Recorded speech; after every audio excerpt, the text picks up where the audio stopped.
Got a review video here for period 4 of the APUSH exam. We got my dog Murdoch with us in the studio today. Let's get started.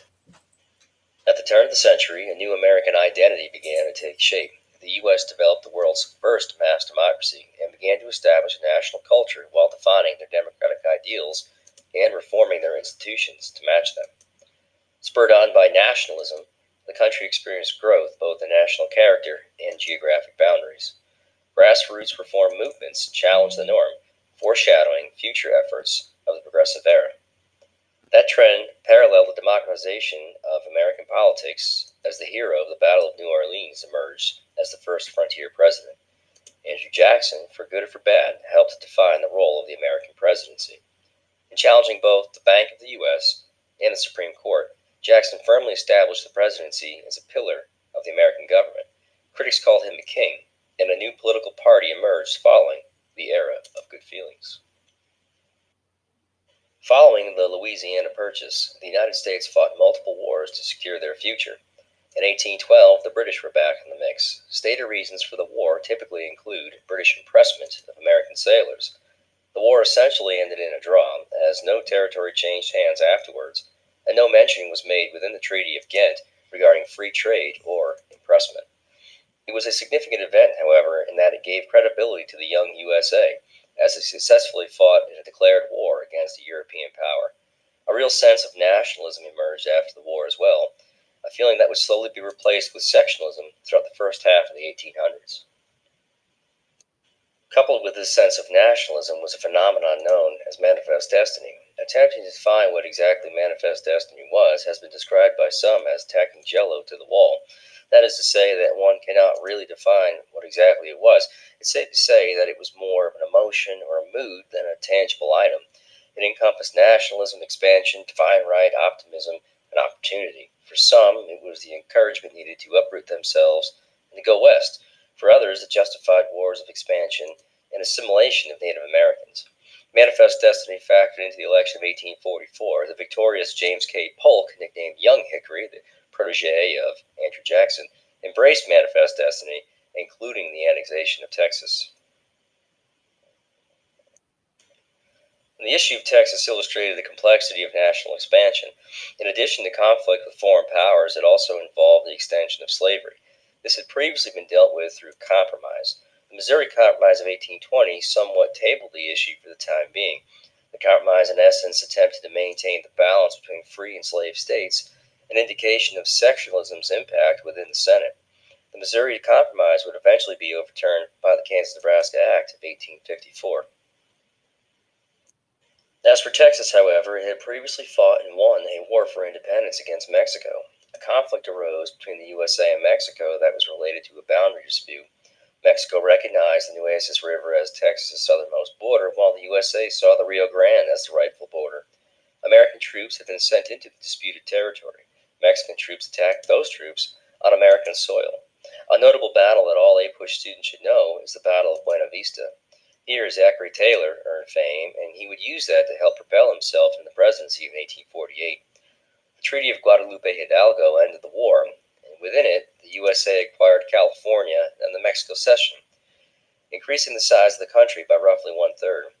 Also, the debate over slavery continued as the Wilmot Proviso was proposed in Congress. While this never passed, it suggested that any land obtained from Mexico should be closed to slavery. The heated debate over slavery continued, and the nation was moving closer to civil war.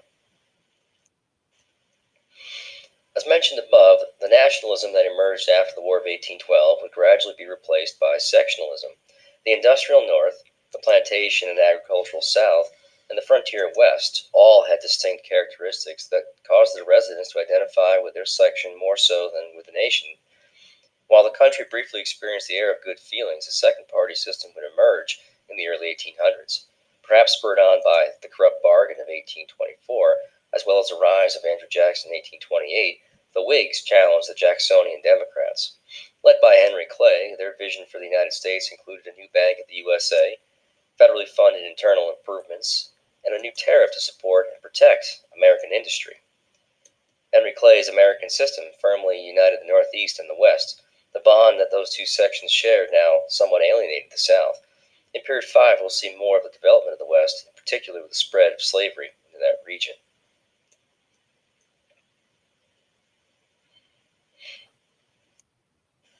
We should note that the first party system that emerged prior to the election of 1800 was also, to some extent, a regional party system.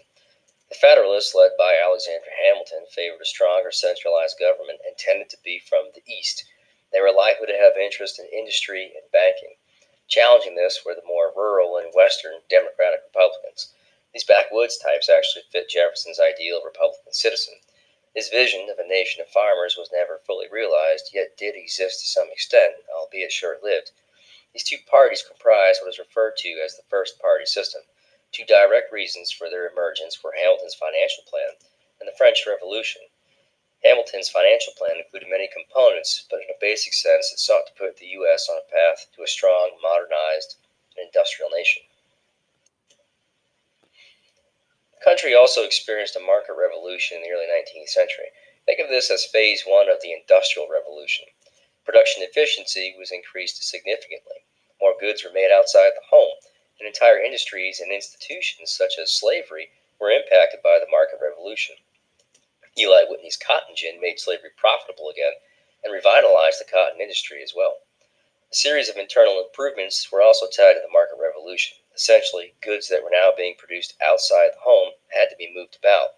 Roads such as the Cumberland Road and canals such as the Erie Canal enabled this. As democracy expanded during the age of Jackson, the country experienced significant changes. The old immigrants diversified the population. Religion also returned to prominence in American life. The Second Great Awakening inspired many reform movements. Grassroots movements for abolition, for women's rights, and temperance took the nation by storm.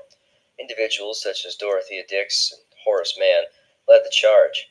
Also, large-scale gatherings brought people together and caused for cooperation amongst the various movements. William Lloyd Garrison began to vocalize the call for abolition, pointing out the evils of the peculiar institution. Andrew Jackson, the bold president that led with vigor, sat in the White House during a time of significant change.